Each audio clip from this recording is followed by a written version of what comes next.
What's up, my fellow Smite sloots? Welcome back for another Smite guide video. For the next few videos, I'll be going role by role and teaching you how to play them from the ground up. And for anyone who may be watching during Season 10 and things are different, I will definitely remake the videos if they make major changes, which obviously they will because it's the 10th season and every season they make big changes. For the first role, we will start off by looking at my main and favorite role, mid. As I went over in a previous video, mages and ability-based hunters are the main gods you will come across in the mid lane. When it comes to mid lane, staying alive and putting out as much damage as possible during team fights is your main job. Positioning is the number one thing I'm going to recommend to anyone who gives this role a go. Too many times I see the mid laner up too far in fights and not where they're supposed to be, and 9 times out of 10, an out of position mid laner is dead immediately. The only time you'll get lucky is if you have relics up and a teammate to bail you out. Obviously, positioning is important for every role, but if you're playing a backliner like mages or hunters, you are the number one targeted position on the map, so getting caught out isn't as forgiving as your tankier teammates would have it. I'm going to go over positioning in this video, so don't panic.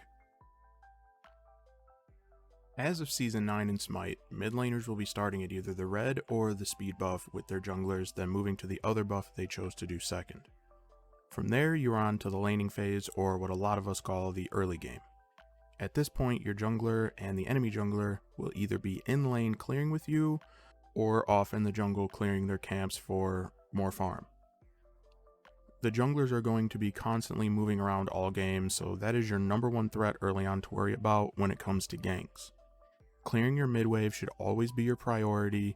That's where the majority of your XP and gold are going to come from. Trying to clear out your wave, then moving around for jungle camp clear is what your early game should consist of. It is your job to contest the mid harpy camps whenever they are spawning, and these will give you bonus gold and XP that will help you start to build up a lead on the opposing mid laner.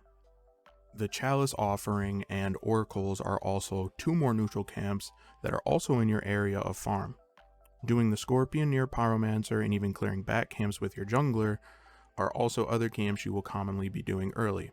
Just try and not take the back harpies all for yourself, because you will have a very pissed off jungler going to mid lane and taking your mid wave when you're not there.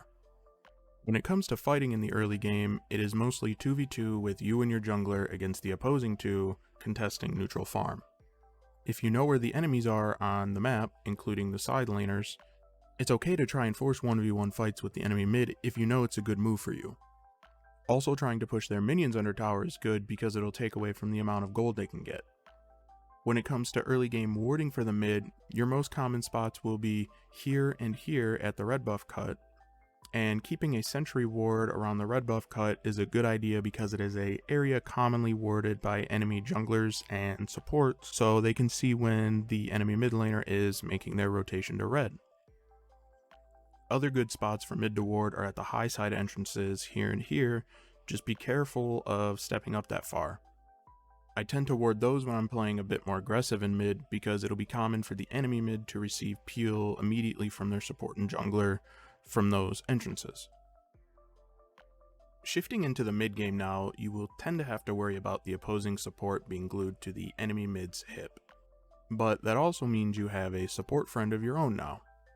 At this point, everyone has their ults unlocked and the first couple of big objectives appear on the map at 5 minutes. This is the Gold Fury and the Pyromancer, one on each side of the map. As the mid laner, any fights going on at either one you're going to be a part of. Fighting is going to occur a lot more often. The neutral farm will now be generally contested with you and the support, or it'll typically be the 3v3 fights you see with junglers included. Trying to secure farm on the neutral camp and following up on any CC your teammates might get is your job. And also, make sure you don't forget about your wave. That is still your most important farm. You will be splitting it most of the time now with your support, so get used to that, but that's also how they get their farm. Hopefully you have a nice support who will hold waves outside of tower lines for you, so always keep an eye on that after a respawn, or a back, or on your way back up the lanes. A good support will keep it held there for you because they will generally be getting bonus gold or XP from letting someone else last hit the minions due to an item effect. Just try and remember to stick around your support during the mid game. Their peel will be your saving grace more times than you think. Now as you shift into the later game, everyone is generally starting to group up and force 5v5 fights centered around the fire giant to get its team-wide buff.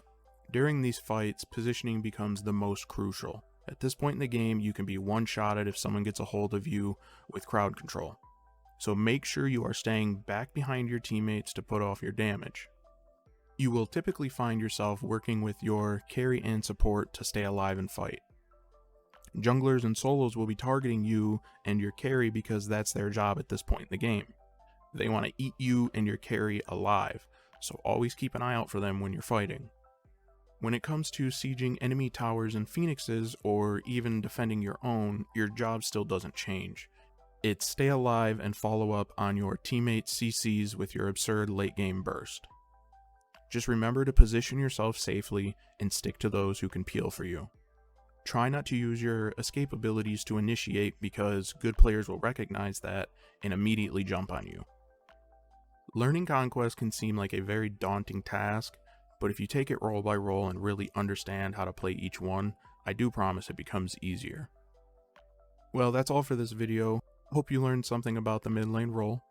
More role guides are on their way and in the works and will be posted soon. Later, sloots.